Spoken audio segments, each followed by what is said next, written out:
En ese sentido más acogedora que lo de arriba, pero bueno, nos hemos adaptado a las circunstancias. Buenas tardes a todas y a todos. Y bueno, lo primero que quisiera decir, en clave de presentación mínima, porque tampoco hacemos aquí las cosas con muchísimas formalidades, en este foro que lleva, como le decía Carles, 23 años, en enero cumplimos los 23 años. Bueno, pues digo que lo primero que me gustaría decirle es que me encanta tener un catalán a mi mesa. Eso lo primero, porque ya que vivimos en estos tiempos a veces tan convulsos y tan extraños de relaciones, pues decirle que es un gran placer tenerle aquí con nosotros. Carles Campuzano y Canadés es diputado, pues estábamos intentando recontar, hace como 20 años. O sea que él dice que se considera de la casta, aunque yo le digo que como grupo minoritario, los grupos minoritarios siempre son menos casta, por su propia forma de producirse, ¿no? Bueno, él es una persona que conoce profundamente las políticas sociales, siempre ha trabajado en este sector y, bueno, creo que tiene un amplio bagaje para que pueda darnos hoy su visión, sobre todo del tema que le hemos pedido, que es un balance o una fotografía de cómo él ve la situación de la discapacidad en el Estado español, ¿no? Y lo hacemos sobre todo por una, diría yo, feliz coincidencia, y es que en esta nueva etapa parlamentaria, también tan diferente, tan plural, pues le ha tocado presidir la Comisión de Políticas Integrales de la Discapacidad. Una comisión que para este colectivo que nos reunimos aquí, pues es muy importante. A pesar de no ser una comisión legislativa, y a pesar de que, bueno, en este momento se está planteando si vía reforma del reglamento de la Cámara, pues podría llegar a ser una comisión legislativa. Bueno, de eso podemos hablar y preguntar, aunque es un tema que está ahora mismo sobre el tapete nada más, no está todavía definido. Carles, no solo le he conocido en lo que es su vida parlamentaria, algunas reuniones hemos tenido con él para hablar sobre el tema de la ONCE, donde nos hemos dicho las cosas con mucha sinceridad, con mucha claridad y creo que con mucho respeto, pero por otra parte me lo he encontrado siempre en temas sociales, diría yo, punteros. Por ejemplo, nos encontramos en el tema de las rentas mínimas, cuando lo planteaban la ILP, comisiones y UGT. Me lo he encontrado también en la reunión de gerentes y directores de servicios sociales tratando este mismo tema de las rentas mínimas, y lo que ya me sorprendió más es que el año pasado en Barcelona, en unas jornadas de Cristianos por el Socialismo, me lo encontré para hablar de todo el tema de refugiados. Por lo tanto, Carles es un tanto irredento en todo lo que es la defensa de los derechos sociales, y por eso también le hemos invitado aquí, no solo por esa coyuntura de una presidencia formal de una comisión. Como sabéis, el presidente de la comisión no es que tenga más poder político. Hombre, lo que sí tiene, lógicamente, es una influencia importante en cómo circula la comisión, lo cual también es muy interesante, ¿no? Bueno, en todo caso, es un placer poder escucharle, y como le he planteado, vamos a tener una intervención suya de introducción y después, como siempre, el coloquio, que en esta ocasión me parece que muchos venís con mucho interés para poder dialogar con él en estas materias. Así que, Carles, bienvenido y tienes la palabra. Muy bien, muchas gracias, Ricardo. Yo he de empezar pidiendo disculpas porque hace unas cuantas semanas les hice esperar más de una hora, creo recordar, y finalmente no pude asistir. Coincidió aquella convocatoria con la celebración de una comisión de empleo, de la que también soy miembro, que se alargó mucho más de lo previsto, especialmente cuando la comisión había terminado, pero se había convocado también una mesa de portavoces de la comisión, de la que también debía de asistir, que se prolongó mucho más de lo que era razonablemente previsto. Y es fatal comprometerte a dar una charla y llegar tan tarde que se deba de suspender. Por tanto, de entrada, disculpas, y de allí que Ricardo dije, oye, cerramos otra ocasión para poder estar presente, ¿no? Y agradecer, por tanto, que hayáis querido, a pesar de ese fallo, pues aquí venir a escuchar, ¿no? Y luego también a Ricardo hace años que coincidimos y nos conocemos. Ricardo es un hombre persistente, insistente, batallador, de ideas claras, y por tanto a una invitación suya no tenía ninguna excusa para no aceptarla. Y además en el centro asturiano, que siempre te permite conocer nuevas realidades de Madrid, que en este caso pues yo no conocía, y aquí me pongo a su disposición.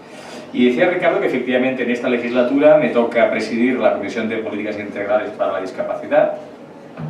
En el Congreso de los Diputados las comisiones se reparten entre los distintos grupos en función de su peso político. En esta ocasión, como saben, nosotros formamos parte del grupo mixto.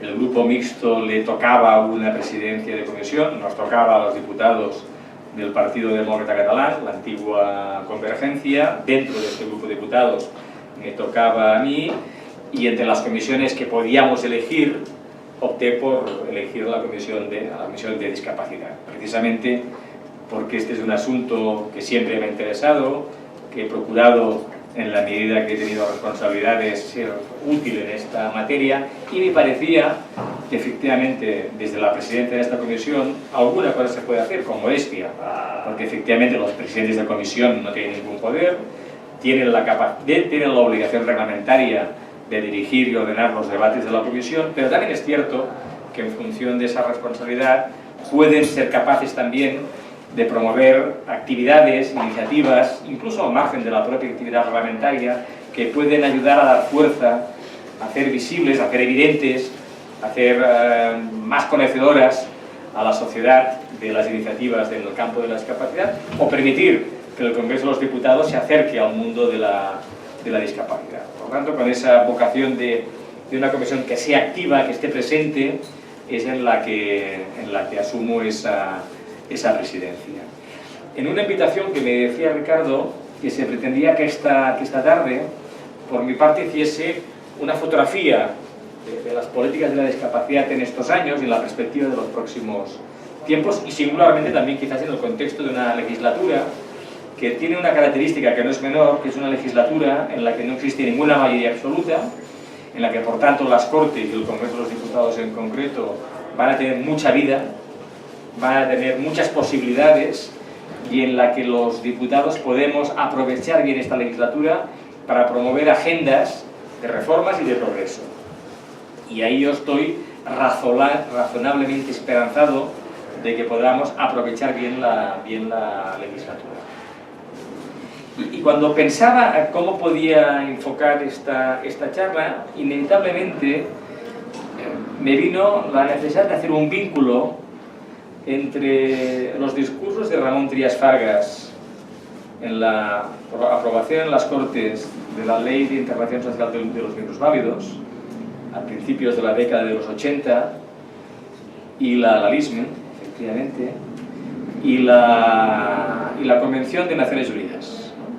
¿Qué ha sucedido entre los discursos de Ramón Trias Fargas de la LISME de principios de los años 80 y la Convención de Naciones Unidas, ¿no? Y una de las primeras cosas que te sorprenden, o no, es que en el discurso que Ramón Trias Fargas construía a principios de los años 80, inspirándose mucho también en legislaciones del resto de Europa y de Estados Unidos, existía un punto de coincidencia con parte de la filosofía que la Convención expresa.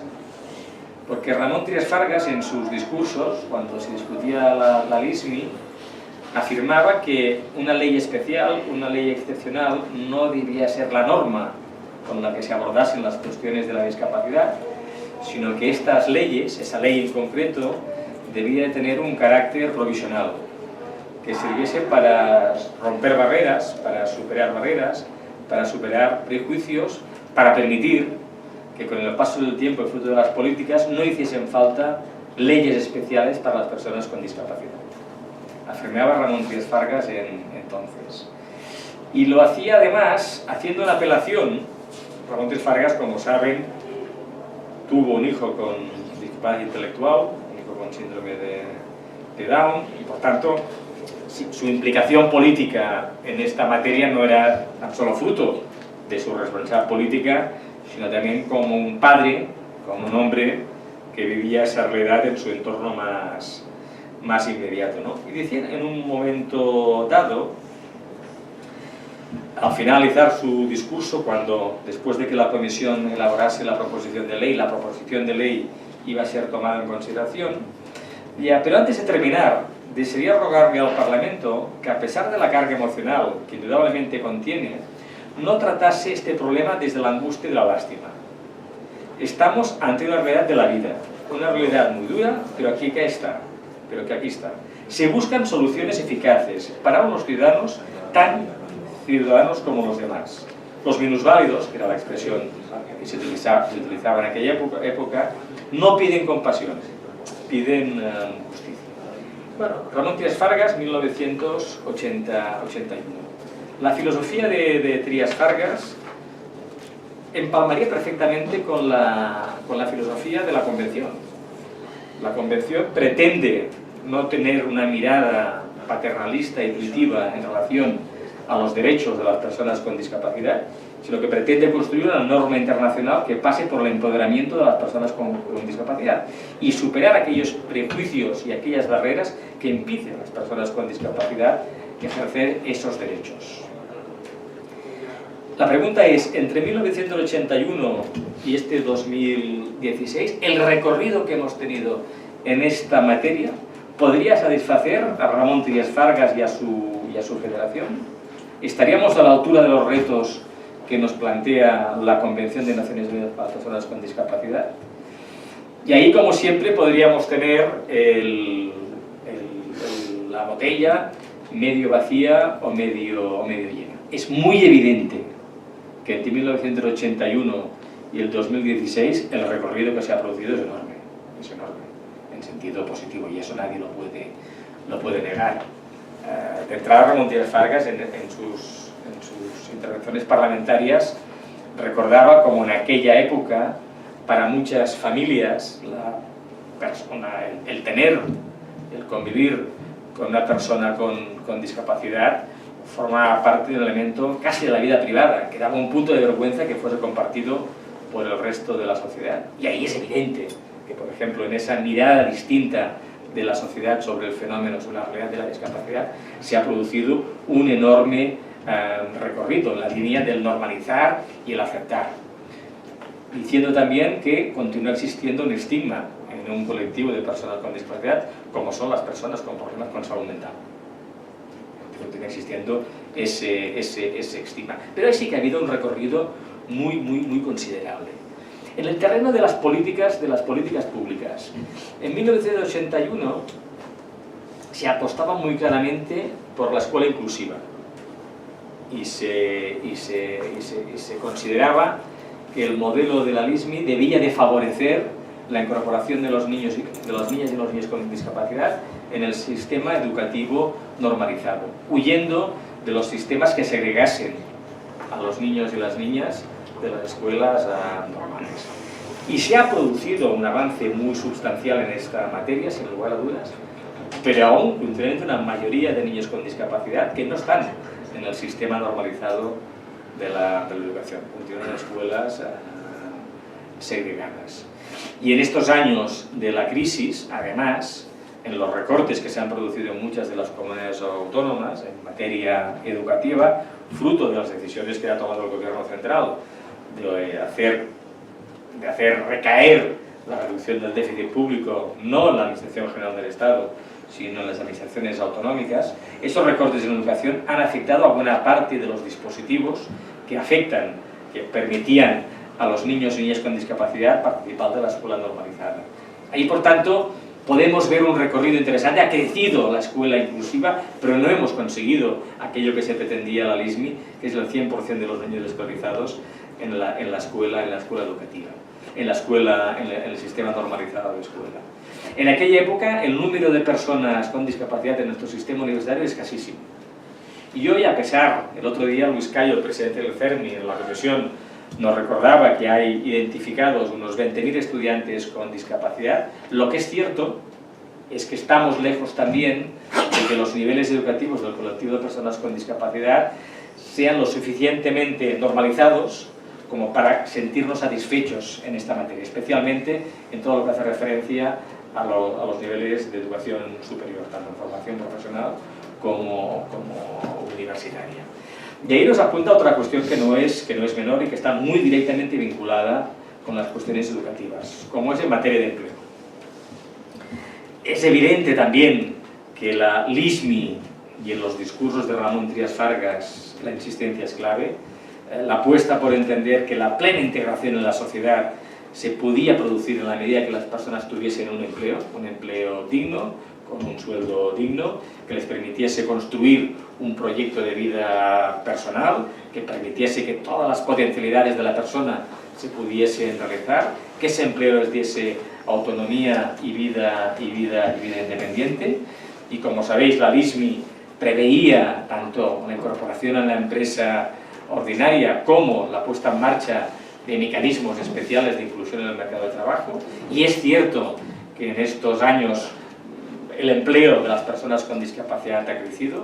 También nos recordaba Luis Cayo que en los últimos 10 años se han incorporado en el sistema productivo más de 200.000 personas con discapacidad, pero lo que es cierto también es que la tasa de actividad en el colectivo de las personas con discapacidad continúa siendo escandalosamente baja. Hablamos de un 37% de tasa de actividad y por tanto muy lejos de las tasas del resto de la población, con unos niveles de desempleo más elevados de las personas con discapacidad y por tanto con dificultades, con imposibilidades para poder ejercer efectivamente ese derecho al empleo como vía para la vida independiente, para la autonomía personal. E incluso podríamos ser más críticos en materia de empleo, ¿no? Aquello que la LISMI consideraba que tenía que ser un recurso como excepcional y un recurso de integración a la empresa ordinaria, como eran los dispositivos del empleo protegido, en demasiadas ocasiones se ha convertido en un empleo en sí mismo. En un empleo no de transición hacia la empresa ordinaria, sino un empleo que se agota en la propia existencia del puesto de trabajo en un centro especial de empleo, y que esa aspiración a la normalidad del empleo en la empresa ordinaria no termina de producirse. En el debate que Luis Cayo, presidente del CERMI, abrió en la comisión, reaparecía una idea que no es menor, que necesitamos un nuevo modelo de empleo adaptado, en materia de personas con discapacidad, adaptado a los retos de la sociedad de hoy en día, que se alejan en muchos sentidos de la sociedad de 1981. Y se planteaba entonces planteaba Luis Cayo en esta comparecencia, la necesidad de generar en los próximos años 150.000 empleos para las personas con discapacidad. En un contexto en el que España va a tener necesidad de incrementar la población ocupada. Si queremos responder al reto de la sostenibilidad del sistema de pensiones, buena parte de la respuesta está en la incorporación de personas con discapacidad en el empleo. Y por tanto necesitamos revisar cuáles son los instrumentos que nos facilitan de verdad esa incorporación del empleo de las personas con discapacidad. Sabiendo además que el vínculo entre niveles formativos y el empleo es fundamental. En las discusiones que a veces tenemos con las empresas sobre el grado de cumplimiento de la cuota de reserva, a menudo aparece la demanda que frente a los requerimientos que las empresas demandan de formación, de cualificaciones profesionales, para poder cumplir por un lado con la LISMI, pero por otro lado para ocupar los puestos de trabajo que realmente necesitan, los niveles formativos de una parte muy significativa del colectivo de personas con discapacidad es un impedimento para poder generar el empleo. Por tanto, habrá que continuar insistiendo en ese vínculo entre educación y empleo, y en ser capaces de promover medidas más activas para dar cumplimiento a esa pretensión del empleo como garantía de vida independiente y de vida autónoma de las personas con discapacidad. Es un debate, además, el debate del empleo, que he visto desde Cataluña, he visto la experiencia en Cataluña, donde el empleo protegido fundamentalmente se ha desarrollado para facilitar el empleo de las personas con un mayor nivel de discapacidad y que se ha optado por facilitar a las personas con menores niveles de discapacidad la vía del empleo ordinario. Bueno, yo creo que hay que darle ahí 2 vueltas para ser capaces, efectivamente, de que el empleo protegido sea para aquellas personas que, si no tienen ese apoyo que se puede producir en un centro especial de empleo, difícilmente pueden encontrar empleo, y que seamos capaces de verdad de introducir aquellas medidas que hagan que la empresa ordinaria pueda contratar a una persona con discapacidad. Y ahí aparecen 2 cosas que no son menores. Aparece la necesidad de cómo apoyamos a las empresas para adaptar sus entornos para facilitar que las personas con discapacidad puedan trabajar, y al mismo tiempo cómo apoyamos a las empresas con aquellos profesionales que deben de quizás acompañar a las necesidades de sus empleados con discapacidad, y que el modelo que funciona en el empleo protegido seamos capaces de alguna manera de trasladarlo a la empresa ordinaria. Y también hay un terreno muy importante a desarrollar. Educación, empleo, accesibilidad.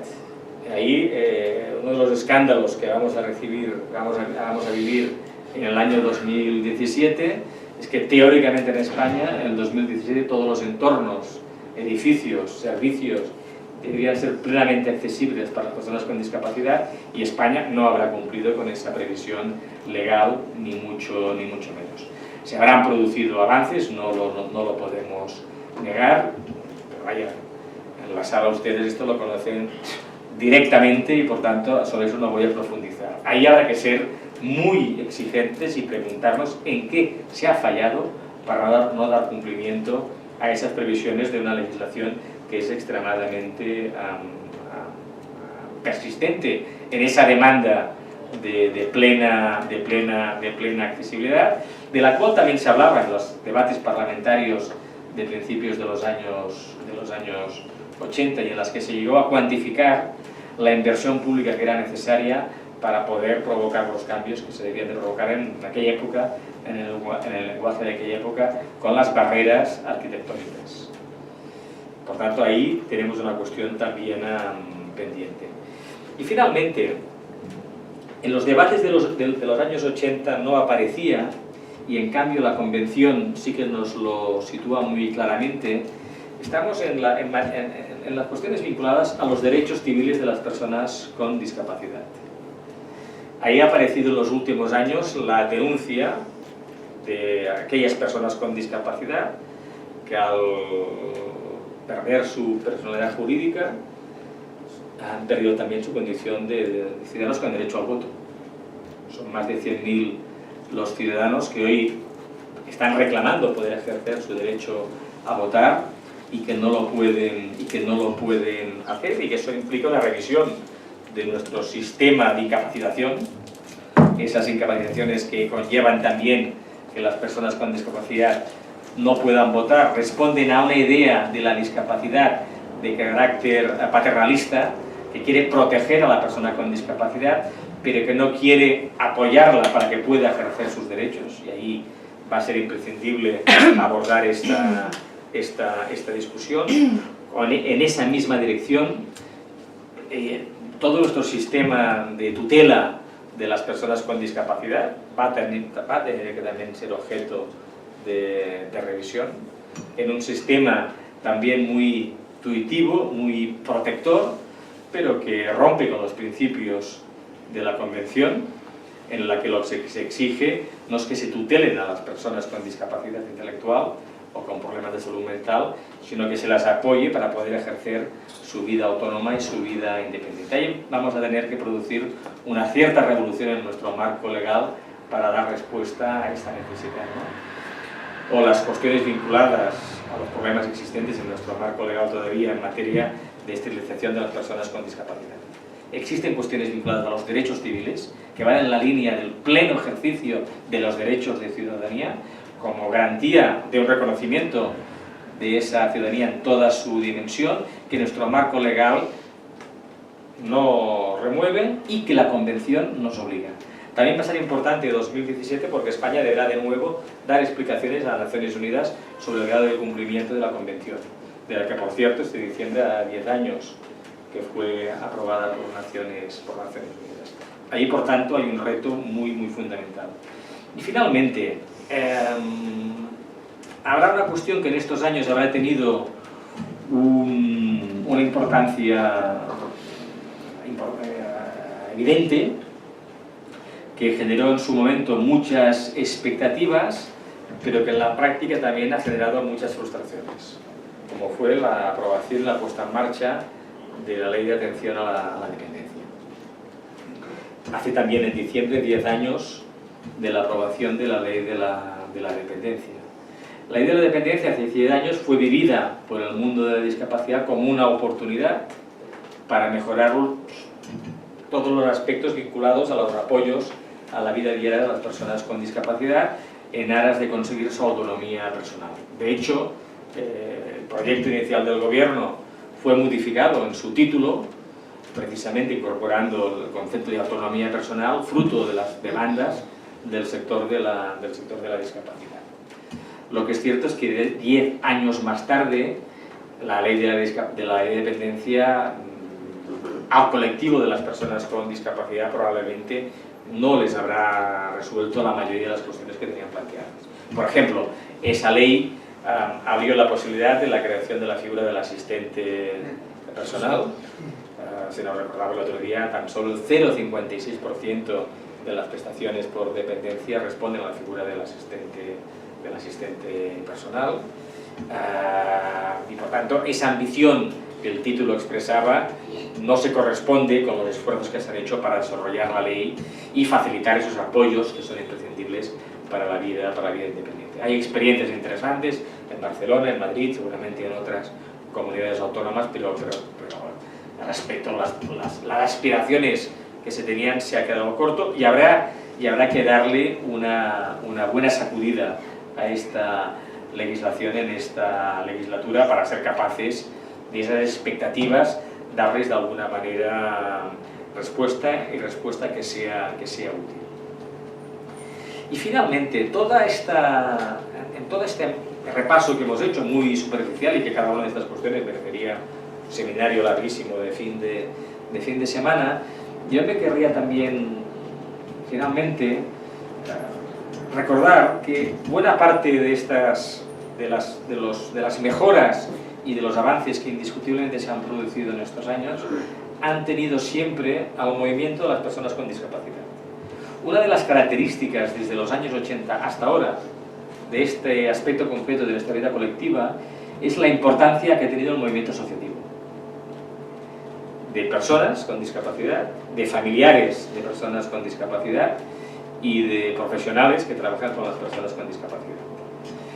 La LISMI y también Ramón Trias Fargas en las discusiones que se producían en el Congreso lo recordaba, se trabajó en el Congreso de común acuerdo con el incipiente movimiento asociativo de aquella época.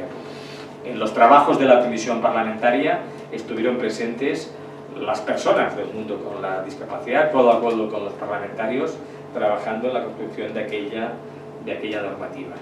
Y en las mejoras que se han producido en estos años, el sector de la discapacidad ha estado siempre activo, persistente, insistente, crítico, planteando batallas.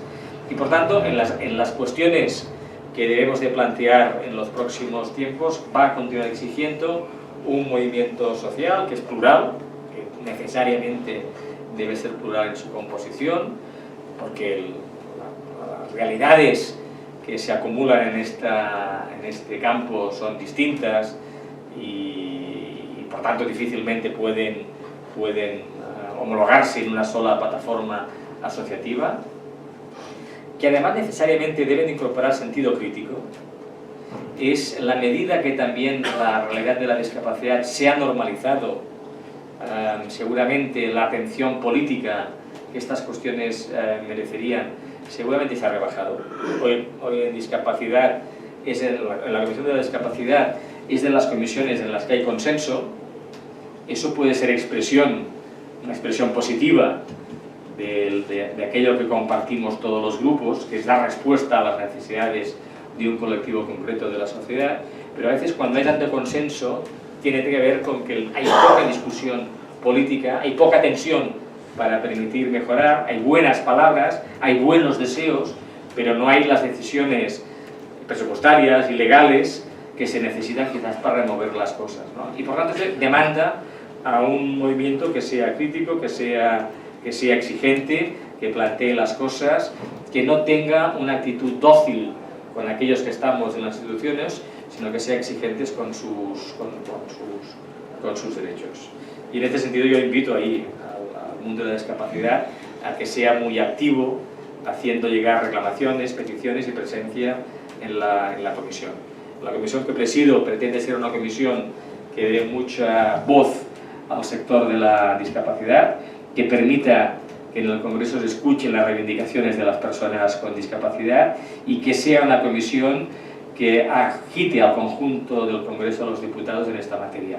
Que no sea tan solo una comisión de aquellos que estamos poco mucho implicados en estas cuestiones, sino que sea una caja de resonancia que permita al conjunto del Parlamento asumir que más de 4 millones de personas en España tienen discapacidad y que estamos hablando de un segmento muy central de la sociedad, que eso afecta a todas las clases, sin distinción, a todas las naciones y territorios que componen el Estado español, sin distinción, y que por tanto estamos todos obligados sin distinción a dar respuesta a esas situaciones. Yo me pongo a vuestra disposición en el inicio de esta legislatura y con ganas de colaborar. Nada más y muchas gracias.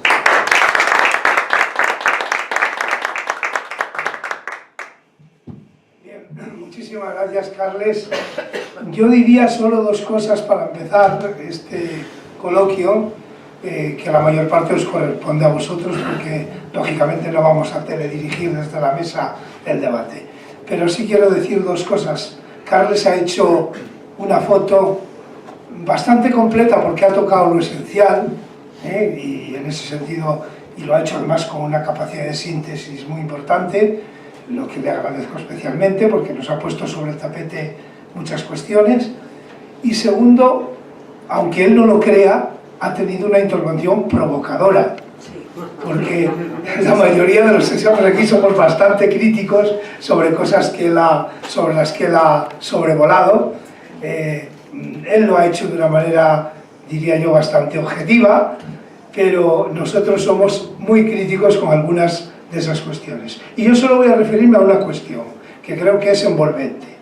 Efectivamente, bueno, primero, permitidme, quizá alguno os haya extrañado la cita que él ha hecho tan amplia de Ramón Trias Fargas, pero es que Ramón Trias Fargas fue el diputado que de alguna manera podemos considerar el padre de la LISMI, que fue la primera ley de la democracia que trató el tema de la discapacidad.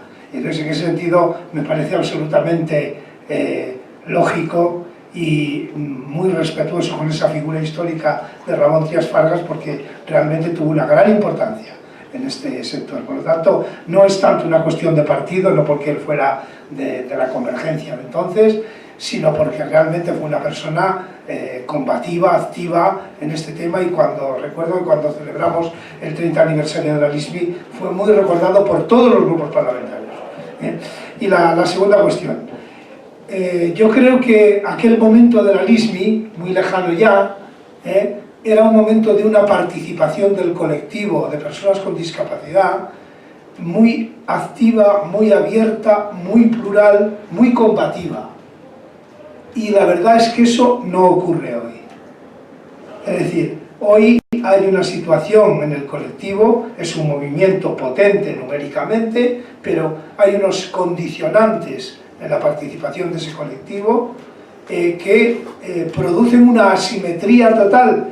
Y eso del consenso, lo has dicho muy bien, Carles, tiene un doble valor. Es normal que la discapacidad sea un tema de común interés y de intento de consenso por parte de las fuerzas políticas, que no sea un tema que se arrojen a la cabeza. Eso es muy importante, pero también es muy importante que la realidad, a veces cruda y dura del colectivo, llegue realmente a los debates políticos.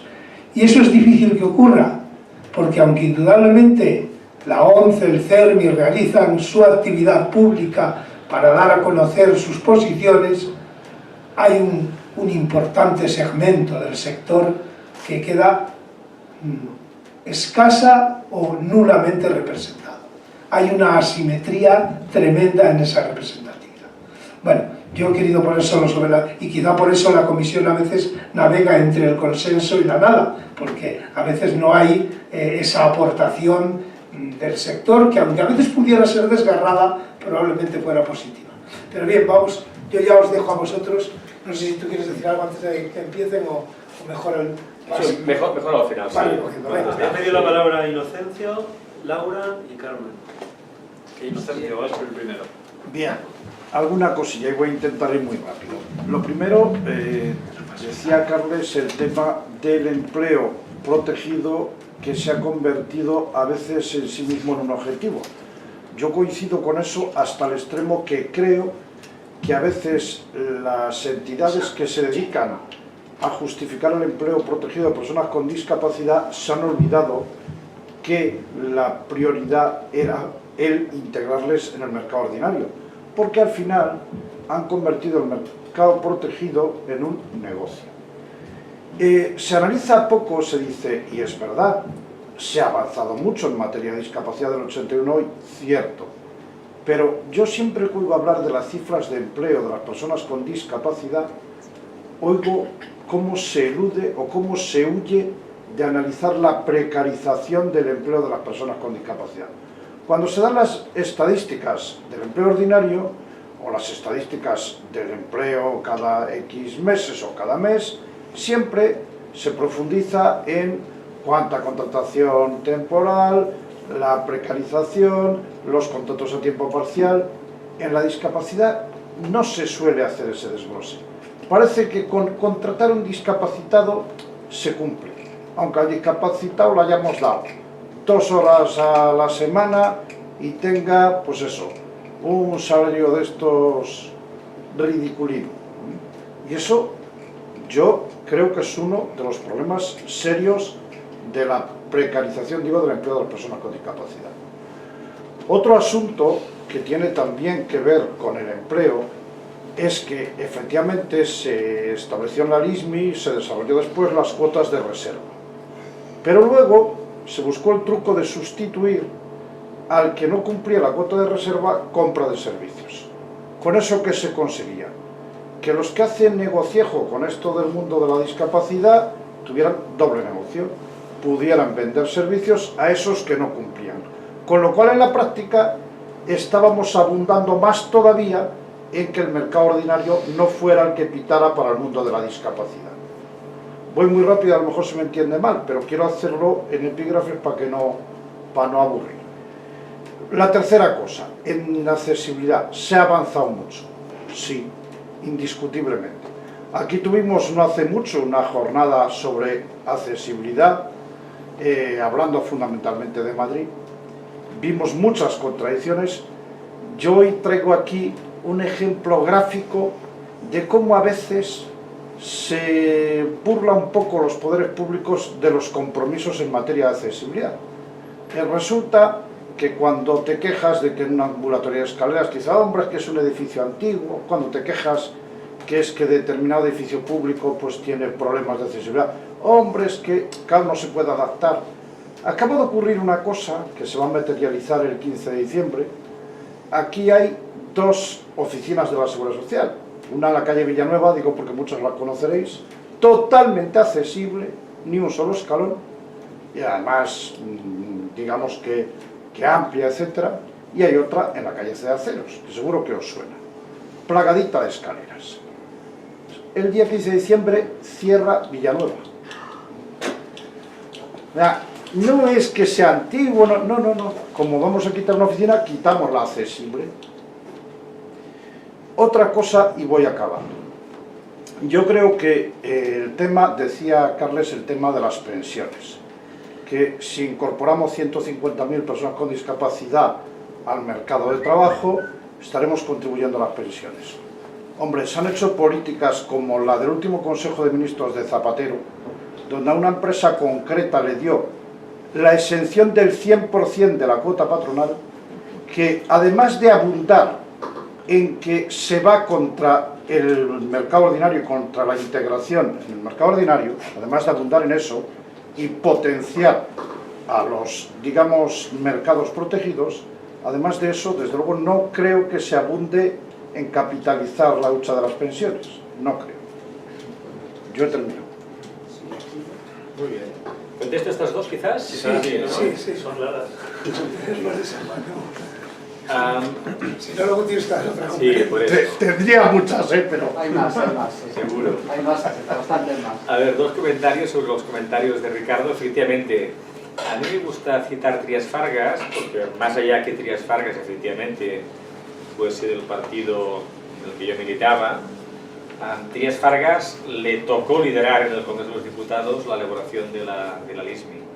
De hecho, fue elegido por todos los grupos parlamentarios como el diputado que presentó la proposición de ley de la LISMI en el pleno del Congreso. Y le tocó hacer un papel de hacedor de consensos en aquella legislación. Y además porque los tres discursos que yo me los he leído en los debates de la LISMI valen la pena. Son discursos que yo, si no habéis tenido ocasión de leerlos, os lo aconsejo. Porque tienen contenido de fondo y te permiten ver que hay algunas ideas de fondo que son ahí plenamente vigentes. Y lógicamente, Ricardo, yo sabía del sentido crítico. O sea, cuando venía aquí era muy consciente de dónde venía. No te metías.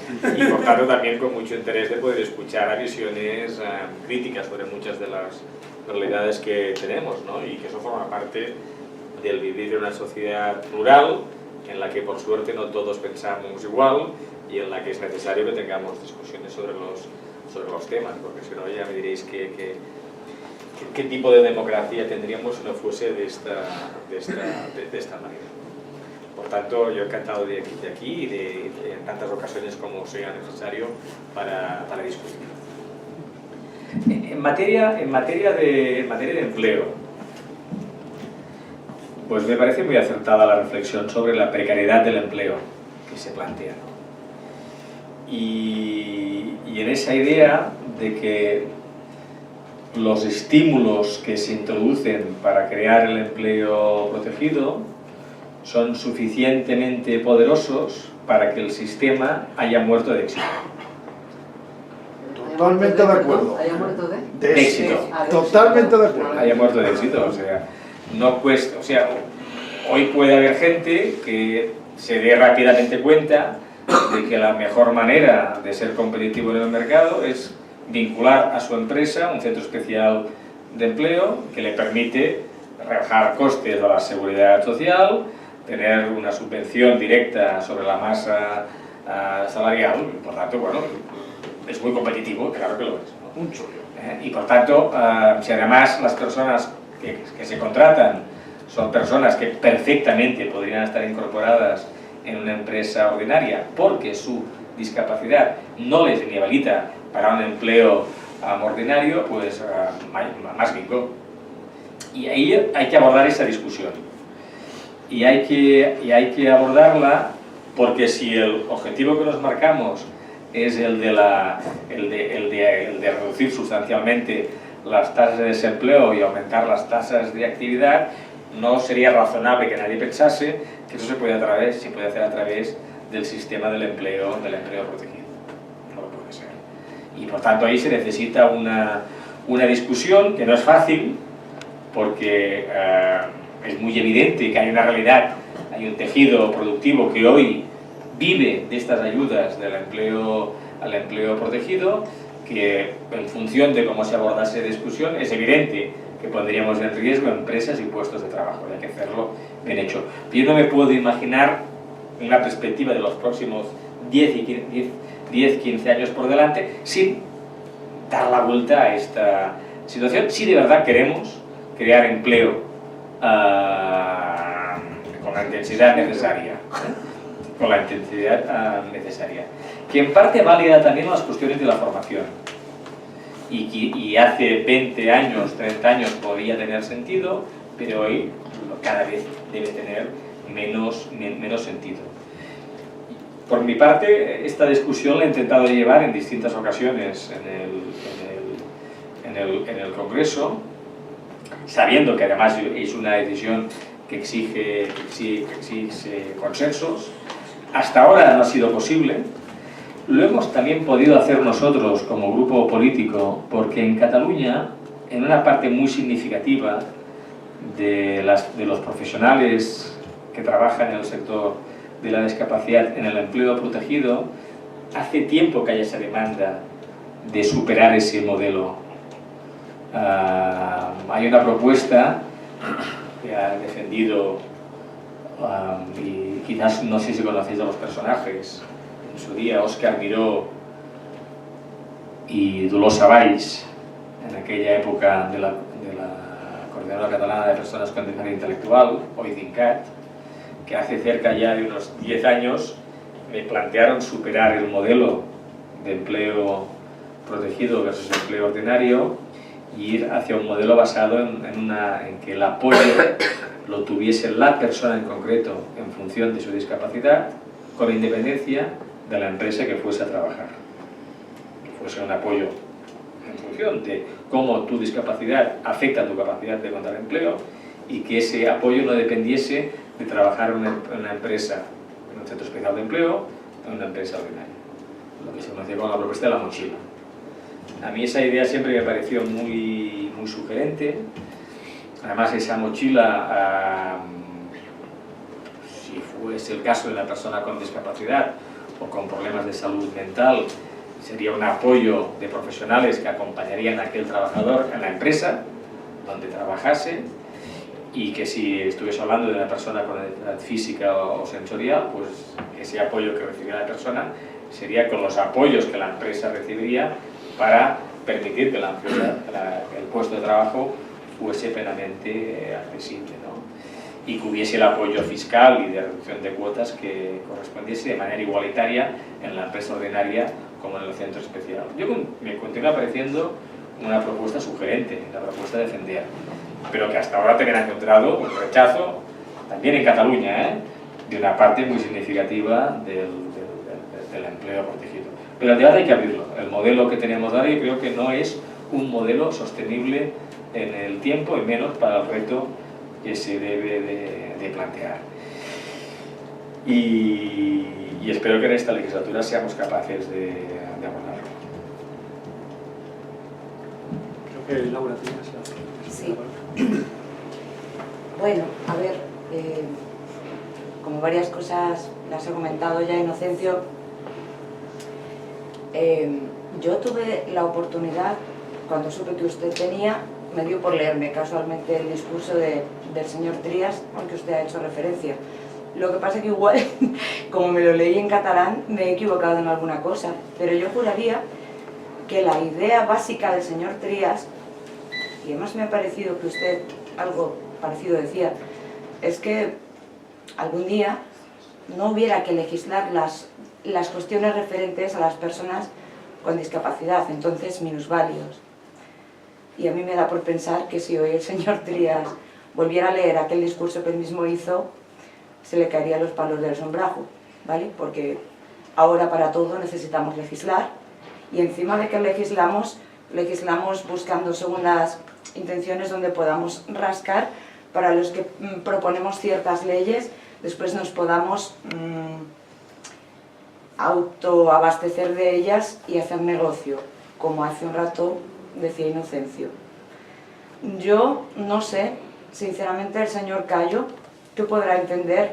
Porque yo, claro, el CERMI es Comité Estatal de Representación para Personas con Discapacidad o algo parecido, ¿no? Sí, eso es. Bueno, pues yo soy discapacitada, por lo tanto entiendo que el señor Callo me representa en su comisión, ¿no? Bueno,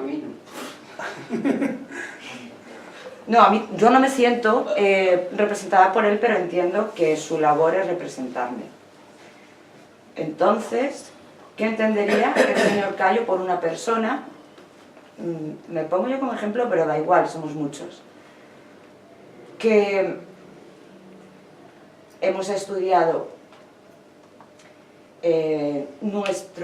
nuestra EGB, nuestro BUP, ahora bachiller, primaria, secundaria, todo lo que usted quiera. Tenemos una titulitis enormísima, ¿vale? Hemos contribuido enormemente a las arcas del Estado con respecto a temas educativos. Hemos querido después trabajar conforme a lo que hemos estudiado, es decir, hemos buscado una plena integración, ¿no? Porque el señor Callo entiende que la plena integración es en el momento en el que tenemos un empleo digno. Y no solo no hemos conseguido permanecer realizando ese trabajo para el que nos hemos formado, sino que encima estamos luchando denodadamente para que en el que estamos ahora no se nos expulse. Entonces, yo no sé, ¿qué opinión le merece a usted esta realidad no subjetiva por mi parte? De entrada, entendió bien la lectura del discurso de Ramón Trias Fargas. Pues qué bien. Que Ramón Trias Fargas precisamente reclamaba ese carácter provisional de una ley especial y que no debían de existir leyes especiales. Y estoy muy de acuerdo con usted que Trias Fargas, si viese la realidad de hoy, en algunas cosas seguro que él habría pensado que el año 2016 muchos de los retos, de los problemas que entendían entonces ya estarían superados. Pero Ramón Trias Fargas era también un tipo inteligente que de la condición humana y de los límites de la política conocía mucho y por tanto quizás también sería consciente de que algunas cosas requieren mayores voluntades para ser superadas, ¿no? Yo creo que ahí, fíjate, el CERMI, ¿no? Sí, el CERMI ha sido un gran invento. Y tanto. En el buen sentido de la palabra. Ah, en el bueno. En el buen sentido de la palabra. Y en el malo también. Vale. Ahí yo creo... Menos mal que hay quien dice lo que yo no me atrevo. En el buen sentido de la El palabra. día que yo sepa quién lo elige, entenderé el negocio. Bueno, en general, una de las diferencias que hay entre un diputado y cualquier representante de la sociedad civil, es que los diputados, cada 4 años, nos sometemos al sufragio universal y son los ciudadanos aquellos que nos eligen o no nos eligen. Y en cambio, en general, a los representantes de la dicha sociedad civil, y toda la sociedad civil, no tan solo el CERMI, no están sometidos al sufragio universal, sino a los procesos que funcionan dentro de cada una de las organizaciones. Me gusta esto de procesos. Y soy más representante, yo no, porque no soy diputado, pues. ¿Usted es de Madrid o de dónde es? ¿Quién, yo? Sí, de Madrid, usted es de Madrid. Yo nací en Segovia. Pero vota en Madrid. Sí, claro, voto en Madrid. Quien le representa a usted en el Congreso de los Diputados son los diputados elegidos por la demarcación de Madrid. El CERMI, igual que Intermón Oxfam, o Cáritas, o la COE, o comisiones obreras, representan los intereses que también existen en la sociedad. Es bueno que esas voces actúen en nombre de, pero al final quien representa a la ciudadanía son los parlamentarios.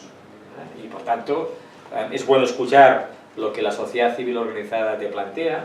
En general, la sociedad civil organizada plantea propuestas que son acertadas, pero es bueno también que los parlamentarios, aparte de escuchar a la sociedad civil organizada, pueden escuchar a aquellos sectores de la sociedad que no están organizados en esa misma dimensión.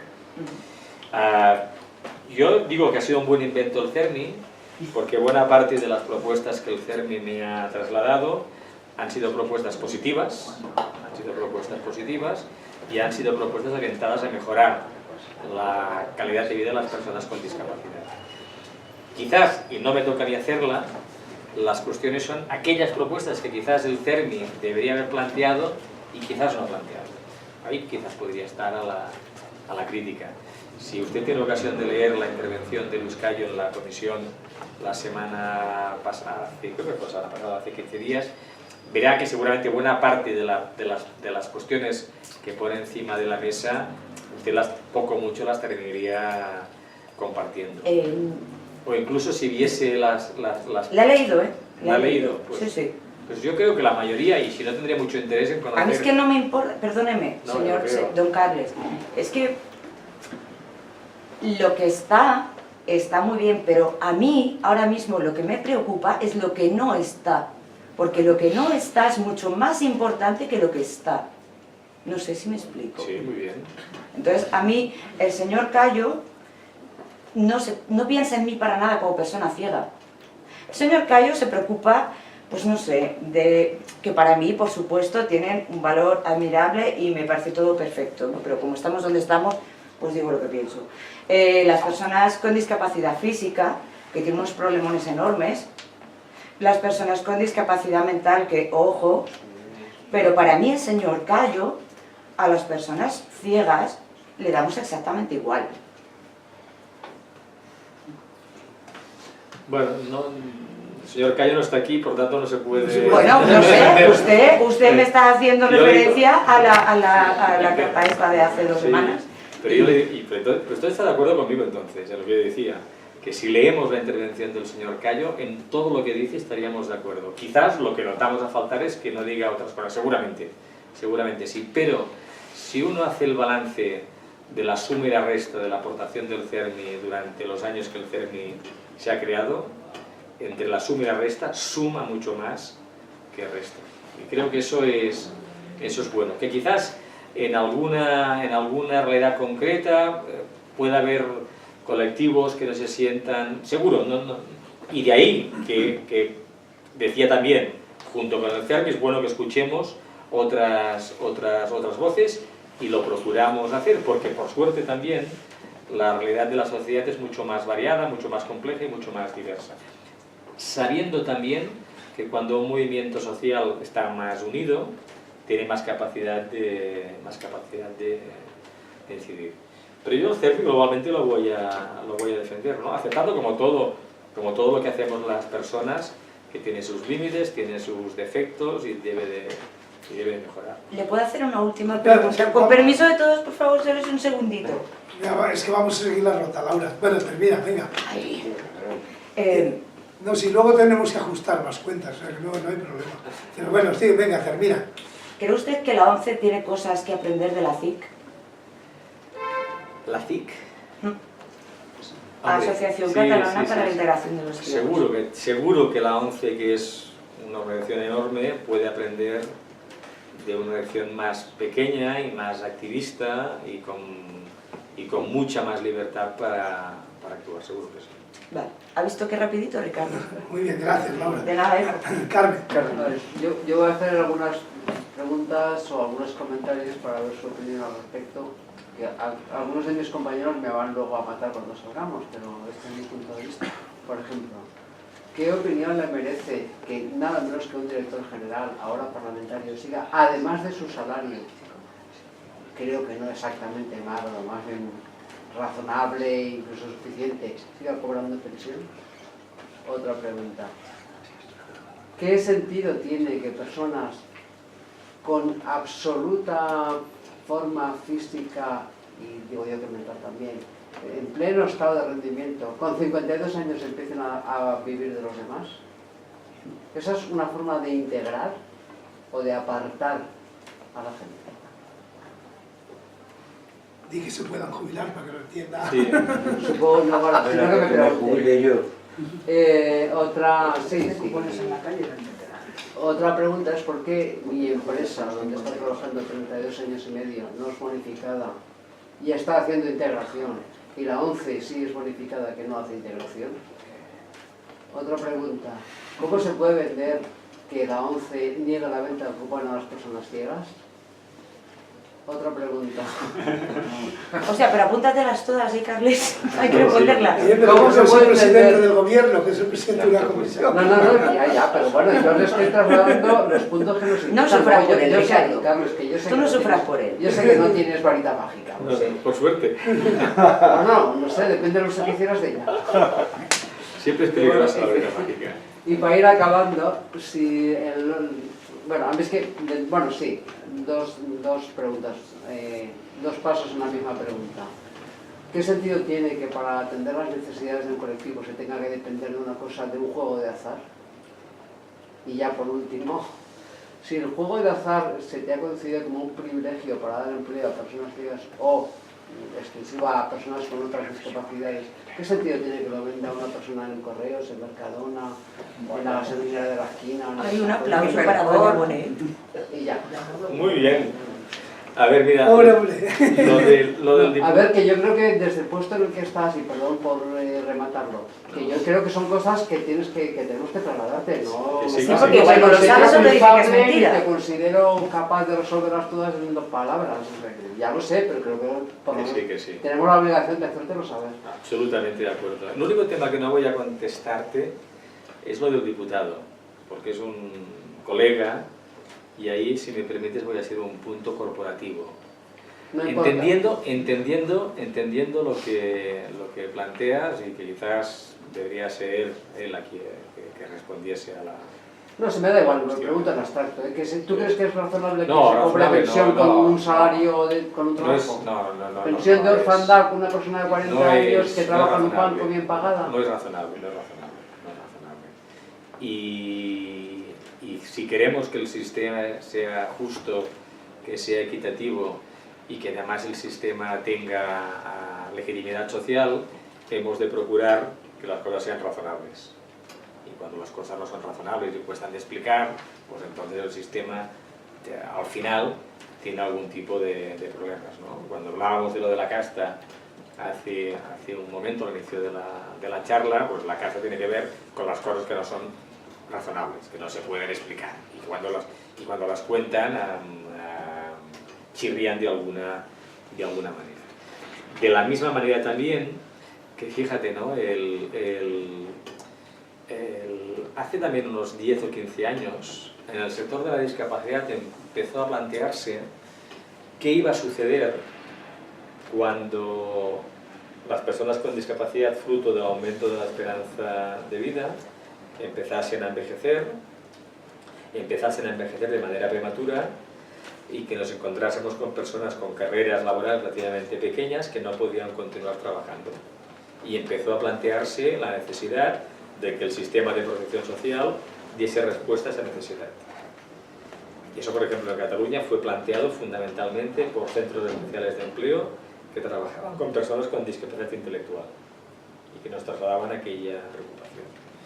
Y eso llevó a introducir algunas medidas que iban en esa línea, ¿no? Hacer que el sistema de jubilaciones anticipadas diese respuesta a las necesidades concretas de las personas con discapacidad.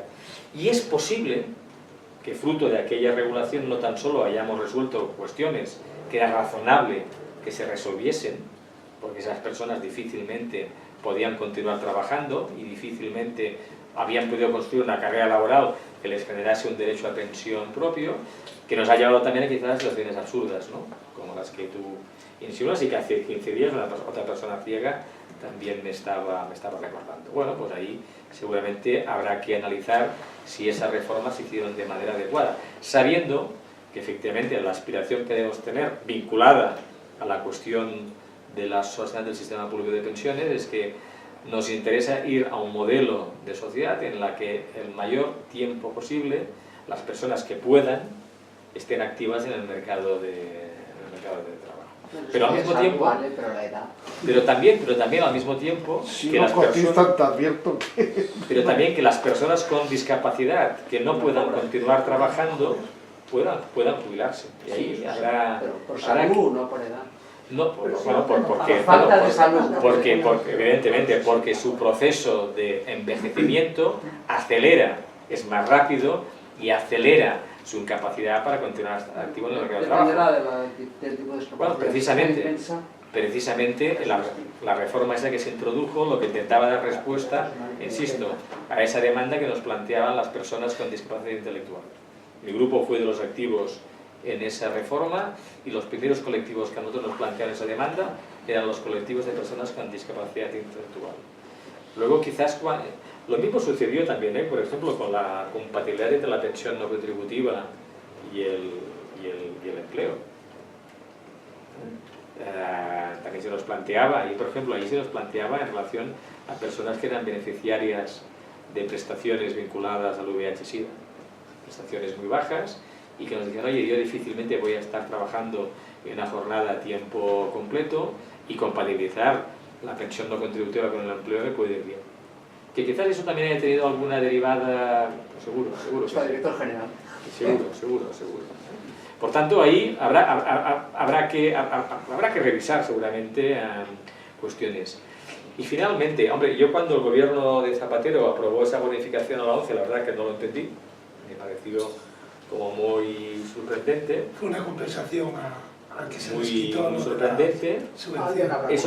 Eso se ha consolidado ciertamente, pero claro, la realidad de la ONCE se puede ser crítico en el sentido que has apuntado, pero también cuando uno mira en el resto de Europa cómo se han desarrollado las políticas en relación con la discapacidad, quizás la no existencia de una movilización de recursos como la ONCE es capaz de hacer a través del juego, explica por qué en algunas cosas en el Estado español hay algunas políticas mejor que en otros países.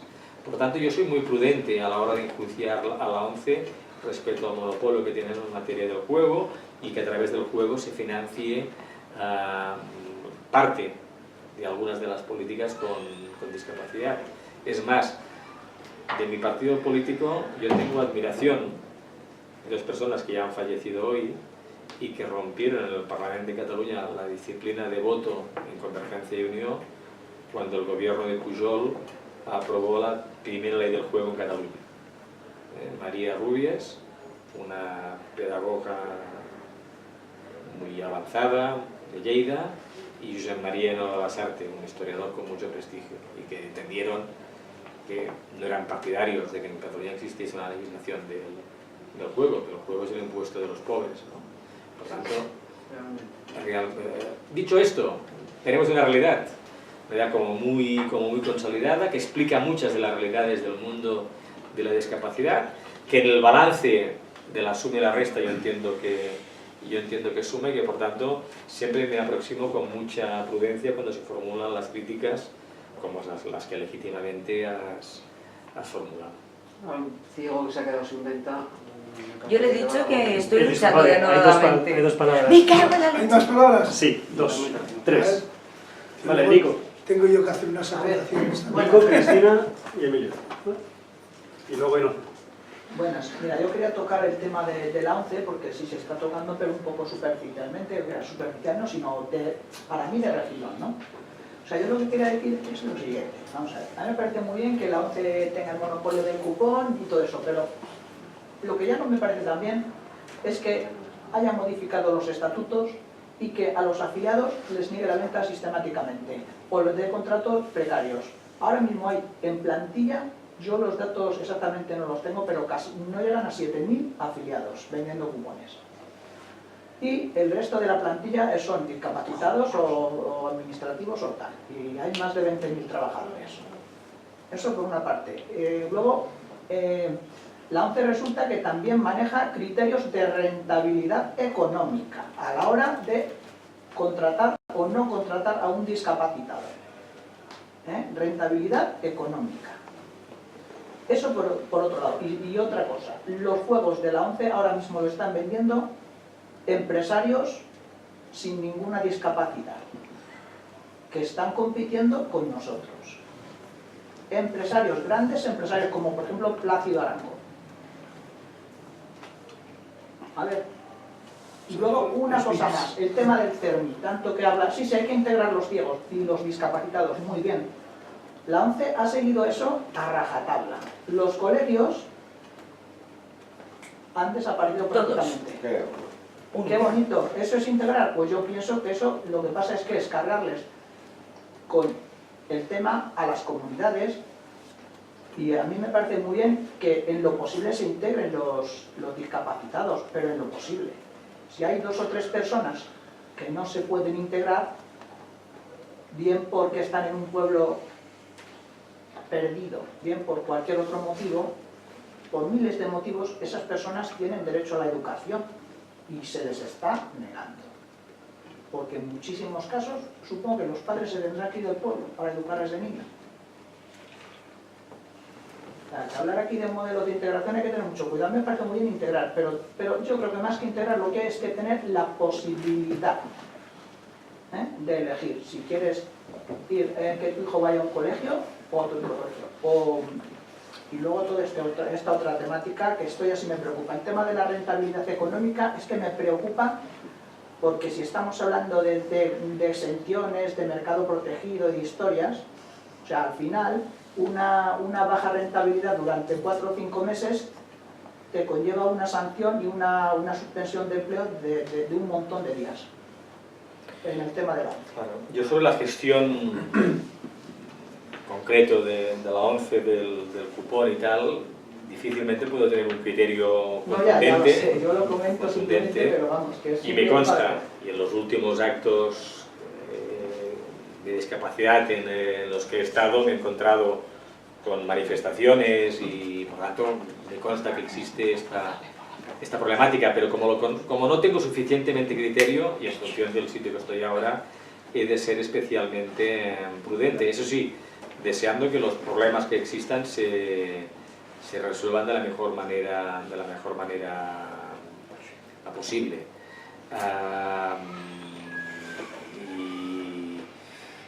Y pensando que hay que saber cuando se es crítico, y es bueno que se sea crítico, que la crítica que se hace también sirva para construir, ¿no?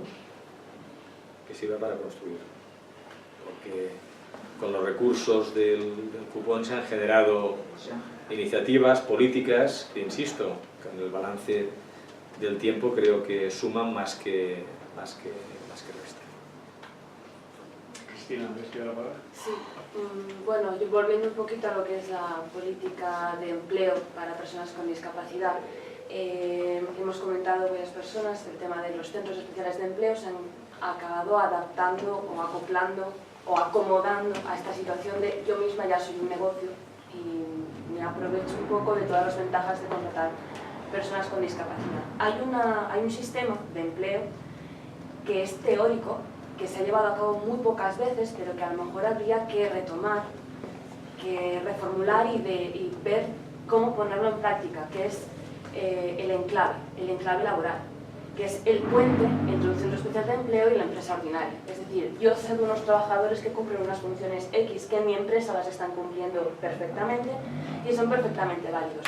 Aquí entra la opción de que tal vez el centro especial de empleo podría promover que estos trabajadores que cumplen perfectamente con las funciones de un trabajo ordinario realmente se vayan a un trabajo ordinario en una empresa ordinaria. ¿De quién depende este movimiento de trabajadores? Al Centro Especial de Empleo no le interesa perder buenos trabajadores, por eso no los promueve. Entonces a lo mejor debería haber un ente que tutelara quizá qué trabajadores llevan mucho tiempo cumpliendo ciertas funciones para darles salida, porque lo que tampoco es justo es que se estanquen. Se les da un contrato indefinido, están fijos, entre comillas, en esta empresa del Centro Especial de Empleo y de allá no se mueven. Cuando podrían tener la opción de cambiar a una empresa ordinaria, cumplir sus funciones, seguir ascendiendo, mejorando y mejorando, entre otras cosas, el sueldo. Esto por un lado. Por otro lado, se habla también del empleo con apoyo, sobre todo de cara a trabajadores con algún tipo de discapacidad intelectual o mental.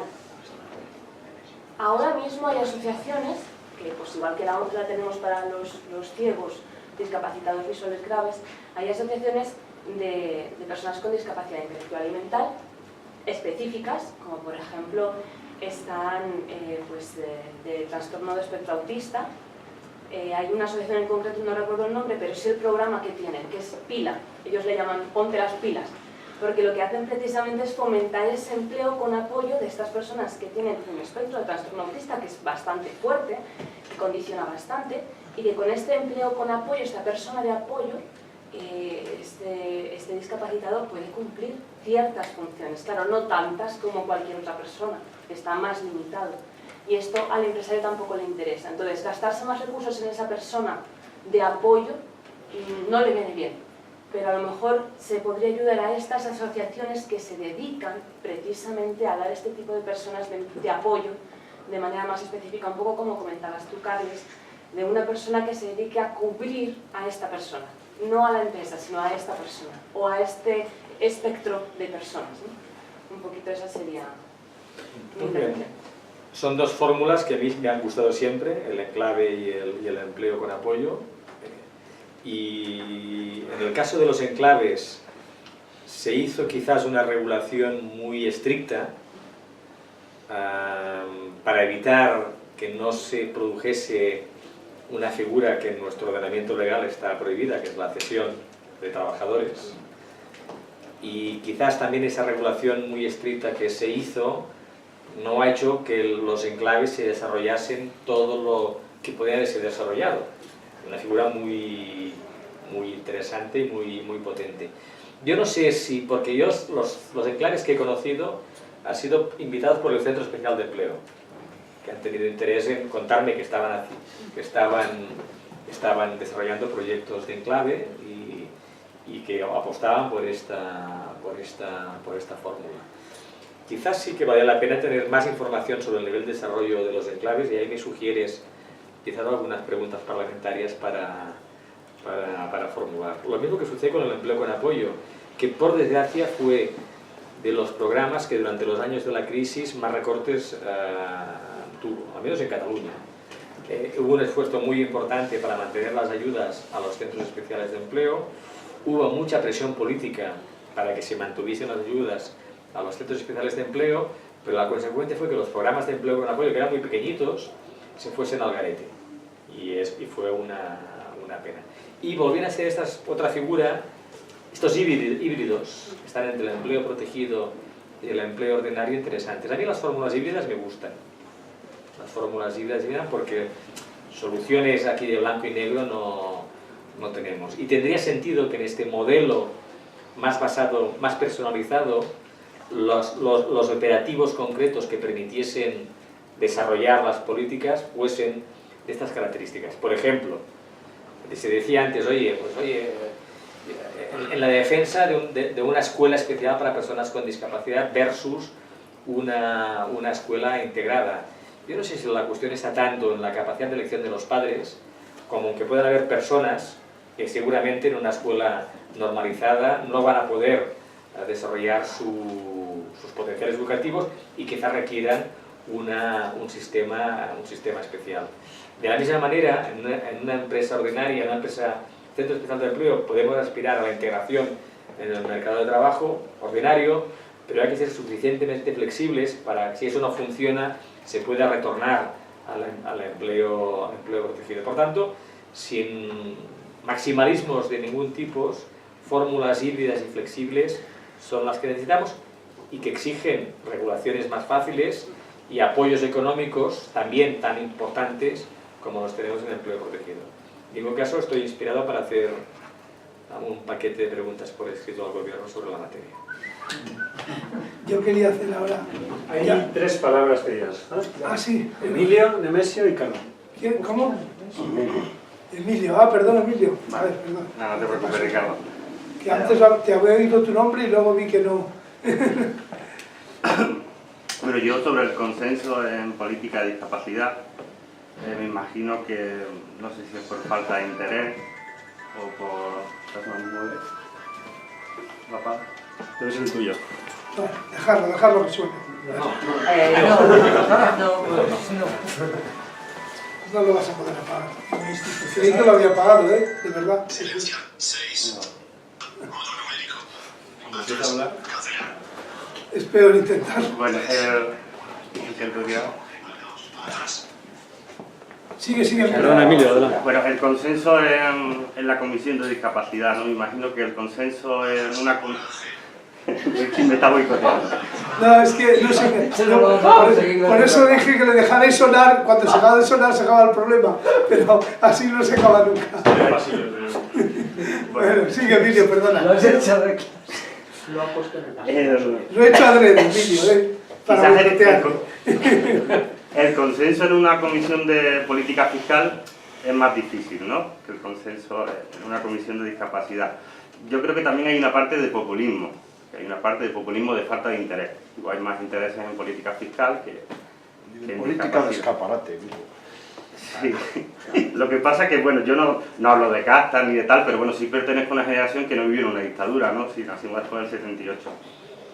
Y como yo creo que nos quieren hacer creer cosas que es que no tienen sentido, porque, bueno, a mí cuando me dices que una corporación de derecho público es democrática y en las elecciones de los últimos 30 años solo hay un grupo político, y no hay oposición ninguna, no se puede ser tan bueno. Fidel en Cuba no es tan bueno. Con partido único, no. Y si encima hay pluralidad de partidos, si me estás explicando que esto funciona, que esto es tal, pero es populismo puro y duro. No tiene sentido. Si durante 30 años una corporación de derecho público, una democracia, partido único y sin oposición, algo está pasando. Si no queremos verlo, oye, hay una España que es muy oscura y que mejor no verla. Si oye, esa España oscura, mejor nos dedicamos a la política fiscal, que pues vamos a sacar más. Esa España oscura la dejamos ahí.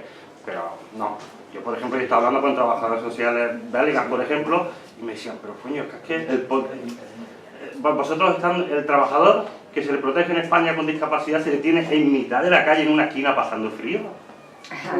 Ese belga se echa las manos y dice, coño, pues menos mal que estos son los protegidos. ¿A los mineros qué hace? ¿Le dan cianuro para que se metan dentro? No, hay una España oscura que no podemos tocarla, que nos da miedo, que bueno, que no podemos hacer nada, pero cualquier persona con dedos de frente sabe que 30 años no se puede ser tan bueno, no se puede decir que hay un sistema democrático durante 30 años que ganas un solo partido sin oposición, algo está pasando, y el trabajo protegido con una persona pasando frío en la calle, ahora mismo hace frío en la calle, no lo estás protegiendo, estás utilizando al pobre que está pidiendo en la calle. ¿Que no queremos verlo? Pues no lo veamos, pero un mínimo de inteligencia. Hay personas que están trabajando 7 días a la semana. Un trabajador que trabaja 7 días a la semana, eso es siglo XVII, no es ni XVIII, es siglo XVII. ¿No queremos verlo? Bueno, pues no lo veamos, pero no es falta de criterio. Es que si hay una España oscura que no queremos ver, y oye, vivimos mejor sin verla. Bueno, Perdón. tenéis... Se estaba grabando, esto es un problema que se esté grabando, después lo borramos, ¿no, Ricardo? Para nada. Libertad de expresión, pero responsabilidad. Seguro Es que he puesto el frío.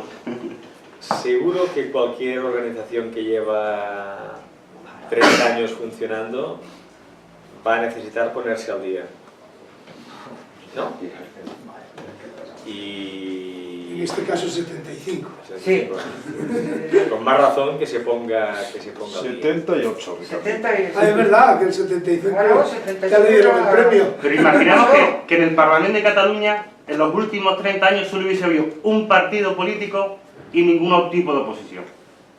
Es que era republicana. En los últimos 30 años, el 100% de los diputados son republicanos. Déjale que, Sí, pero ahí- que haga su reflexión. Pero ahí, le fíjate. contextualizo un poco.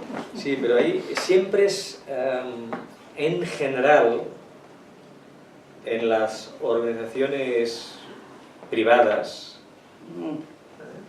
Pública. ahí sí, pero en la práctica, No, derecho público. Es una corporación de derecho pero en la práctica, una organización privada, en la práctica, ya lo sé, ya lo ¿Cómo va a sé. ser privada? Pero estoy consciente de lo que digo, soy consciente de lo que digo. Dejarle que no.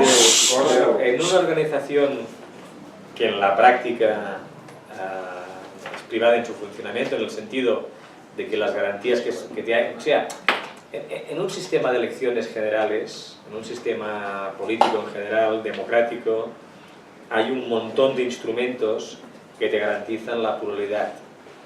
La ley electoral, la autoridad electoral, los medios de comunicación, de tal manera que, fíjate, ¿no?, en un sistema político español bipartidista, en las últimas 2 elecciones, se ha roto, porque cuando la sociedad, a una parte significativa de la sociedad, no se ha sentido representada por sus representantes, han emergido otras fuerzas políticas que han ocupado ese espacio. Eso, en las organizaciones de la sociedad civil, de cualquier tipo de la sociedad civil, siempre es mucho más complicado. Entre otras cosas porque los resortes que tienen los grupos que dirigen las organizaciones para continuar dirigiendo las organizaciones son más difíciles de remover. En esta organización y en cualquier otra organización. Y hay que irse a ver tan solo cómo funcionamos los partidos políticos. Yo soy militante en un partido político desde el año 82 y remover la dirección de mi partido político pues realmente es muy difícil, ¿eh? Y que también son corporaciones de derecho público. Y, o sea, por tanto, todo esto no es tan fácil, no es tan fácil. Y luego además, cuando esta organización juega un papel importante y relevante en la política social de un país, todo eso lo hace un punto más complejo y más difícil. Ahora bien, si las situaciones no se resuelven bien en cualquier organización, hay en algún momento que eso termina teniendo algún tipo de consecuencia. Y a mí me gustaría que eso no pasase, me gustaría que los problemas que pueden existir encontrasen formas y vías para resolverse, porque al final de lo que estamos hablando es de una organización que tiene una capacidad enorme de movilizar recursos y esfuerzos para políticas que son útiles para el conjunto de la sociedad. Pero las dos preguntas eran muy claras, ¿eh? Y no me has contestado ninguna. Ni a mí. No, pero eran 30 años y es una corporación de derecho público, un partido, no, pero aquí estamos hablando de unas elecciones dentro de esa corporación de derecho público. A ver, Durante 30... No, pero me tienes que dejar, Ricardo, porque si no se nos va a escapar. Es que este foro tiene el hábito de no pasar de la hora y media, llevamos la hora y media. Sí, pero simplemente porque... Voy a dejar que pregunte todo el mundo, pero no voy a... Pero es que igual no comprendió las preguntas porque no las contesto. Claro, Sí, vamos a ver, trabajador protegido en España pasa frío en la calle. Trabajador protegido en Europa es otra cosa. Es otra cosa. Un trabajador protegido en Europa es un trabajador con discapacidad en Europa, no lo tenemos en mitad de la calle pasando frío. No me la contestas. Y una corporación de derecho público que durante 30 años no existe oposición ninguna, que hay 2.000 millones de euros por ahí y hay 2 o 3 que se lo están quedando. Por favor, no faltemos inteligencia. Lo de pasar frío en la calle, trabajador protegido. Porque me contestes a eso, ya. Yo tengo, mi impresión es que si ahí tuviésemos el problema, la pregunta es ¿cómo es que la inspección de trabajo en estos 30 años no ha actuado? No, es legal, ¿eh? Es legal tener no sé, moral, pero legal. Yo creo que no hay que confundir el que tú no estés de acuerdo con la respuesta a que no haya habido respuesta. No, la está dando ahora, se lo olvidó. Bueno, la siguiente pregunta. Sí, 2 cuestiones. Uy, qué mayor te veo. Ya. Oye, no te metas con mi neme. Una sin ánimo de polemizar, digo sinceramente, y la otra es una llamada de atención a los representantes de la soberanía. La primera es decir, ¿cuándo el Parlamento en general o los poderes públicos van a dejar de legislar, que no está mal, pero se van a ocupar también de que la legislación se cumpla, que seguramente mejoraríamos mucho la calidad de vida en los términos que tú has presentado, en educación, en movilidad, etcétera, etcétera, etcétera, aplicando la normativa que ya existe en vez de ir hacia adelante con nuevas normativas que buscan otras cuestiones, ¿no? Que también son necesarias, pero que si no asentamos lo que aprobamos, difícilmente vamos a progresar. Y la segunda es, y no quiero ser polémico, de verdad, es decir, ¿hasta qué punto el empleo es el elemento único de empoderamiento para, digamos, el desarrollo personal pleno de una persona en la sociedad? No quiero decir que esté sobrevalorado porque no lo está, es muy importante, pero ¿hasta qué punto es la única forma de alcanzar ese objetivo? Son 2 buenas preguntas, ¿no? Hay este sociólogo, Richard Sennett, que tiene un librito que se llama La corrosión del carácter, no sé si lo conoces, pues que vale la pena. La tesis de Sennett es que en la época que vivimos, el empleo ha dejado de ser un elemento tan determinante de nuestra identificación personal. Y pone un ejemplo muy divertido, muy fascinante, ¿no? Habla de unos tipos que venden pan en Chicago, de una cadena italiana. Dice, los fundadores de la cadena eran 2 castellano, furnés, panaderos, ¿se dice panaderos? Lo que hacen el pan. Obrador, ¿no? Obrador, sí. Y se hacían el pan, o sea, amasaban la masa, la llevaban al horno y hacer el pan. Y eran conscientes de que hacían el pan y hacer el pan era lo que les permitía en el mundo sentirse como panaderos, ¿no? Eso les daba el sentido a su vida y les construía su carácter. Dice, los tipos de los que trabajan en la red de panaderías de los descendientes de estos italianos se limitan a vender una masa que les llega congelada, que la ponen en el horno, que la calientan, que la saquen y la venden, y que en el momento en el que además el horno tiene algún problema llaman a una empresa subcontratada que les resuelve, y no son panaderos, no son obradores, son los tipos que venden pan. Y si les dice todo eso, nos desmonta la idea de la personalidad. Por tanto, quizás en la época que vivimos hay demasiados empleos en los que difícilmente las personas pueden encontrarse como aquel elemento emancipatorio, que da sentido a tu personalidad, que permite que todo tu potencial pueda desarrollarse.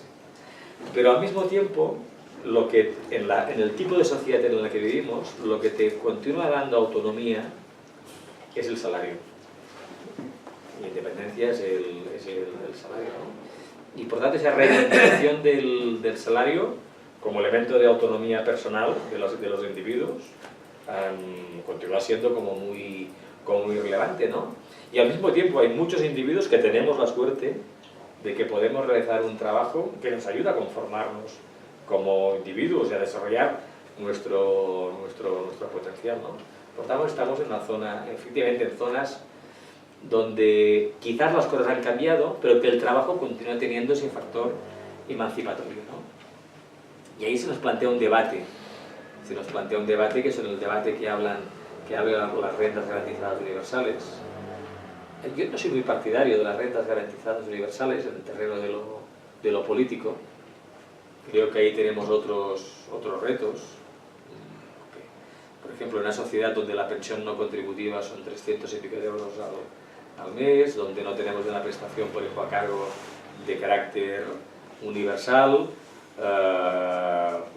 o que en esta crisis el sistema de protección al desempleo no ha sabido responder al problema del paro de larga duración, pues digo, oye, puestos a concentrar esfuerzos políticos, prefiero concentrarme en las pensiones no contributivas, en la lucha contra el paro de larga duración, o en el tener una prestación para la crianza de los hijos universal y suficiente. Ahora bien, que hay un gobierno de derechas en Finlandia que está ensayando con la renta básica universal, bueno, pues ahí hay un debate que va a ser muy sugerente y muy potente en los próximos años. Y plenamente de acuerdo en la crítica que haces sobre la vocación legislativa y la incapacidad de hacer políticas. O sea, en el fondo hacer una ley comparativamente es relativamente fácil. O sea, necesitas unos juristas más o menos buenos que te hagan una ley más o menos correcta. Lo que es más difícil es hacer políticas. Y en general nuestros marcos legislativos son homologables con los marcos legislativos de nuestro entorno. Y en cambio, en las políticas públicas, que son más complejas que las leyes, ahí tenemos más dificultades. Con un problema que tenemos un Congreso de los Diputados, y yo mismo como presidente de la Comisión soy muy consciente de ello, más preparado para dar discursos y hacer leyes, que no preparado para hacer políticas, promover políticas, controlar políticas, estudiar temas a fondo, etcétera, etcétera. Tenemos un Congreso muy infradotado en los medios que tiene para trabajar a fondo en las cuestiones. Y eso termina redundando también en la poca calidad del control político que hace el gobierno. Por ejemplo, ahora se planteaba el tema de los enclaves y el empleo con apoyo, ¿no? Probablemente en la Casa de los Comunes británica o en la Asamblea Nacional francesa, yo a través del Servicio de Documentación y Estudios de la Casa de los Comunes tendría un informe dentro de un par de meses, técnico, sobre el estado del desarrollo de los enclaves y del empleo con apoyo, que me permitiría a mí presentar algún tipo de iniciativa legislativa para provocar algún tipo de cambio. como mucho, el Servicio de Comunicación del Congreso me va a trasladar un resumen de la legislación existente y quizás, si insisto, me van a pasar si en algún otro país europeo existe alguna regulación similar para que me explique. No hay capacidad técnica para que el Servicio de Documentación del Congreso le traslade mayor información. Es un defecto que tiene el sistema y que redunda en una política a veces no suficientemente buena. Y de la que la opinión pública es muy poco consciente. Quedaba una pregunta más, ¿no? Sí, dos frases. Carmen. Carles, 11 sí, aunque podría haber otras fórmulas igualmente válidas, no te quiero explicitarlo para que no te lleves ninguna duda. Su dirección actual, no, rotundamente no, porque está pervirtiendo el sentido profundo de 11. Y ahora un ruego. A ver si a ti se te ocurre cómo podemos averiguar el salario de los directivos de la 11. Yo no sé si... Sabemos lo que cobran, sabemos en cuánto sancionan por baja rentabilidad, sabemos que despiden a gente, sabemos lo que cobran los contratos de 30 horas que trabajan 60, pero no conseguimos averiguar el salario de los directivos. Nos encantaría saberlo, es un capricho. Bueno, dicen que Carballeda cobra más que el propio Rajoy. Pero dice... Que sepamos 5 veces más. Eso hace que sepamos rato que seguro, dice. a lo mejor más. Ya lo digo más, Carlos, ya me callo. Bueno, en época de transparencia las cosas al final se terminan sabiendo, o sea que... Pero si hay transparente no se sabe. No está, esa es otra. Mira, otra cosa No, sí, déjame. transparencia. Yo quería hacer unas No, acotaciones. que me toca a mí. ¿Cómo que? No me han dado más Richard, palabras. Inocencio. Venga, Bueno, a ver, Que sí. Oye, a las 9 pasamos. Escucho, no, si yo acabo rápido. Primero es que a una que te he planteado, Carlos, no me has contestado. Me imagino que se te ha pasado. Y me interesa especialmente. ¿Cómo veis desde la comisión y cómo ves tú el que se haya sustituido o se haya permitido sustituir al que no cumple la cuota de reserva por compra de servicios? Sí, es verdad. Lo digo porque Sí. para mí ese es un tema clave. Y una segunda cosa... Compra de servicios o canon, ¿eh? Porque Sí, sí, en bueno, algunos ya, casos ya, es pero... Medidas alternativas. Y segundo, sí, pero lo he hecho un poco también por simplificar. Pero segunda cosa y ya acabo. Como ha habido mucho debate con el tema de la ONCE, de la rentabilidad, de tal, yo sí tengo siempre una pregunta que me hago a mí mismo y hago a todo político que tengo delante, y es si a una entidad que efectivamente funciona con naturaleza de empresa privada, pero es una corporación de derecho público, le damos desde el Estado juegos, muchos juegos, le damos exenciones de cuota patronal 100%, y le damos subvenciones a la contratación de personas con discapacidad, el Estado no debería exigir que se coma como coste social a toda persona ciega, que es su finalidad, y que evidentemente puede haber personas ciegas que tengan dificultades de rentabilidad, pero no recuperan la vista por no ser rentables, y la ONCE debería cargar con ellos, porque la ONCE pobre tenía ciegos incapaces de vender y les protegía y les ponía persona de apoyo. Cierto. La ONCE pobre, Sí, sí, antes de los años de la época de... Totalmente de acuerdo. En el tema de medidas alternativas, fue una buena idea, sin lugar a dudas. Creo recordar que se introdujo en el 97 o en el 98, ¿no? sí, En esa época. Pero como a veces sucede con las buenas ideas, mueren de éxito. Y por tanto ahí ha aparecido una vía que facilita demasiado, no tan solo que haya empresas que no cumplan con la cuota de reserva, sino circuitos que a veces son extraños. Además hemos ampliado mucho el catálogo de alternativas que se pueden utilizar. Y en esa definición de un modelo de empleo distinto que se necesita en materia de empleo, las medidas alternativas debemos de poder hacer balance y revisarlas y acotarlas mejor, porque si no, pues algún día va a haber alguna situación de aquellas extrañas que no podamos justificar. Creo que en general, en toda esta materia de la que estamos hablando esta noche, todo aquello que cada vez sea más difícil de explicar va a necesitar ponerse al día, porque vivimos en una sociedad que es más exigente con todos, más exigentes en términos de transparencia, más exigente en rendición de cuentas, y son los tiempos que nos tocan vivir, ¿no? Y eso también afecta a cualquier organización de la sociedad civil. Ese pájaro 11 se ha escaqueado. Bueno, pues Escaqueado, dejadme escaqueado que lo diga- lindo. ¿Tengo micros? No. Tienes micro, Sí, ya ya. que te lo enchufo. No, sí, ahora digo para... No hace falta, no, quizá. Bueno, pero vamos, para que se oiga mejor los sordos. No, es que a las Eucaristías que yo voy los domingos ya hay mucha gente mayor y entonces hay gente que quiere hablar sin micrófono en las homilías dialogadas que hacemos. Perdonad que haga este punto de propaganda. En las homilías dialogadas que hacemos, algunos quieren prescindir del micro, pero hay una gente que oye muy mal y pide por favor que nadie prescinda del micro. Por eso ya tengo